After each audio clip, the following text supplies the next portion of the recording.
দুপুর 2:30 নাগাদ আমরা একটা অভিযোগ পাই, একটা নাবালিকা 13 বছরের একটা স্কুল স্টুডেন্টের সাথে দুজন লোক, একজন বয়স্ক লোক 55 অ্যাভাব বাজে কাজ করেছে ওনার দোকানে ডেকে নিয়ে গিয়ে। তো সেই পরিপ্রেক্ষিতে আমাদের এখানে একটা মামলা রুজু হয়েছে। মহিলা থানা, ধর্মনগর মহিলা থানা, case number 35/25 under section 74/75/356 within bracket 2/351 within bracket 2 /351/3 within bracket 5 of PNS।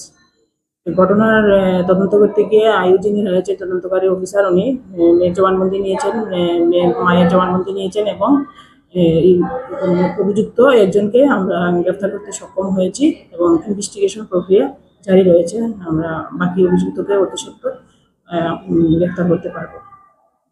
যখন স্কুল থেকে বাড়ি ফিরছিল তখন কিছু এলাকার দুষ্কৃতী লোক ওকে টেনে হিসেবে একটি দোকান করে নিয়ে যায় এবং তার সঙ্গে খারাপ আচরণ করার চেষ্টা করছে বা খারাপ আচরণ করছে, এরকম একটা বিষয় গঠিত হয়েছিল। তখন আমরা প্রায় 5টার দিকে অফিস থেকে জানতে পারি, ব্লক অফিস থেকে।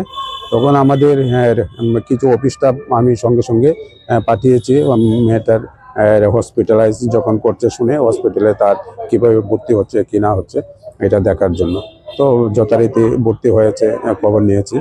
তো আজ আবার আমরা যখন ইস্টুয়া ওর বাড়িতে যাই, ওর বাড়িতে যাওয়ার পরে ওর দাদু বলছিল যে তাদেরকে নাকি হুমকি দেওয়া হচ্ছে যে তাদের কেসটা উড়িয়ে নেওয়ার জন্য, নতুবা তাদের বাড়িঘর জ্বালিয়ে দেওয়া হবে, এরকম কিছু লোক তাদেরকে হুমকি দিচ্ছে। তো সেই সুবাদে আমরা আজকে আমাদের অফিসের সমস্ত পঞ্চায়েতের সচিব যারা ইনচার্জ আছেন এবং TRLM স্টাফ, আমাদের ইঞ্জিনিয়ার যারা আছেন, আমরা সবাই মিলে আমরা হসপিটালে প্রথমে যাই। হসপিটালে গিয়ে তার স্বাস্থ্যের খোঁজখবর নেই এবং এখানে যে ডাক্তারবাবু আছেন ইনচার্জ, ওনার সঙ্গে আলোচনা করি। তারপরে আমরা আজকে থানাতে এখন এসেছি, ধর্মনগর থানাতে।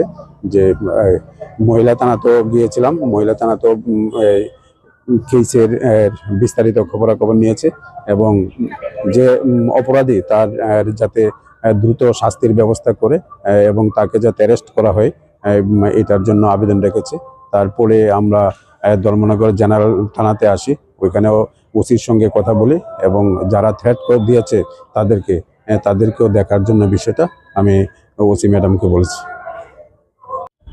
এবং যে বিষয়টা নিয়ে আমরা আজকে হাসপাতালে গিয়েছিলাম, যে আমাদের ঘুরুয়া শিবনগরের 13 বছরের মেয়ে স্কুল থেকে বাড়ি ফেরার পথে রন্টু পাল নামে বয়স্ক ভদ্রলোক মেয়েটাকে রাস্তা থেকে টেনে হিঁচড়ে তার দোকান করে নিয়ে যায় এবং নিয়ে গিয়ে তার সঙ্গে অশালীন আচরণ করেছে বা অসামাজিক কিছু ঘটনা ঘটিয়েছে এবং তৎক্ষণাৎ মেয়েটাকে ধর্মনগর হাসপাতালে ভর্তি করতে হয়েছে।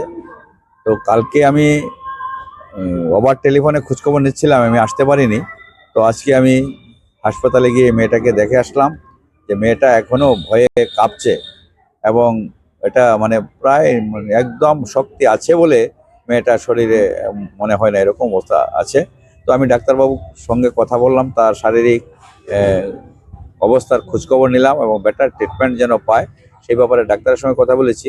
এবং এসে এখানে আমি ধর্মনগর মহিলা থানায় আমি যোগাযোগ করেছি যে এই কেসে এটা বলা যায় যে প্রায় কি হয়েছে ঘটনা তো বলি না, অসামাজিক কাজ করেছে বা বলাৎকার করবার চেষ্টা করছে বা বলাৎকার করেছে, এই বিষয় নিয়ে যে মামলা রেজিস্টার্ড হয়েছে সেই মামলা তদন্ত সাপেক্ষে যে বিষয়গুলা মেডিকেলি টেস্টের দরকার এগুলো করা হয়েছে কিনা বা হলে কতটুকু কি এগিয়েছে সেই ব্যাপারে বিস্তারিতভাবে মহিলা থানার আমার ওসির সঙ্গে কথা হয়েছে। এবং প্রসঙ্গক্রমে আরেকটা ঘটনা সামনে এসছে যে মেয়েটা যখন আক্রান্ত হয় সেই সময় একটা লোক ভিডিও করছিল, অসিত ধর নামে একটা ছেলে ভিডিও করছিল, সেও প্রাপ্তবয়স্ক, এবং সেও নাকি এখানে এই ভিডিওটা দেখিয়ে মেয়েটাকে বিভ্রান্ত করবার চেষ্টা করেছে, এবং সে কালকেই অ্যারেস্ট হয়েছে এবং সে বর্তমানে জেল কাস্টডিতে আছে। পক্ষান্তরে তার বড় ভাই নাকি ওই বাড়িতে গিয়ে তার বাবাকে, বয়স্ক বাবা আছে, মানে যে মেয়েটা আক্রান্ত হয়েছে, দাদু মঞ্জুলাল দাস, উনি বয়স্ক 75 হবে বয়স, উনিও অসুস্থ, তো ওনাকে ধমক দিয়েছে যে তার বাড়িঘর জ্বালিয়ে দেবে এরকম, এবং এই মামলা প্রত্যাহারের জন্য তাকে বাধ্য করছে, তাকে হুমকি দিচ্ছে। তো সেই ব্যাপারে আমি যেমনি মহিলা থানায় আমি রিপোর্ট করেছি, তেমনি আমি আমাদের জেনারেল থানার ওসি ম্যাডামের সঙ্গেও আমি কথা বলে যেন প্রয়োজনীয় পদক্ষেপ নেয়, ফ্যামিলিটা যেন আনসিকিউর ভাবতে না পারে, তারা সিকিউর এটা যেন ভাবতে পারে, সেই জন্য প্রশাসন বলিষ্ঠ ভূমিকা নেয় এবং আমরা এই পরিবারের পাশে থেকে তাদেরকে সর্বোচ্চ সাহায্য করব। এই নিয়েই আমরা আজকে এই কর্মসূচি এখানে নিয়ে আমি থানায় এসেছি, হাসপাতালেও গিয়েছি।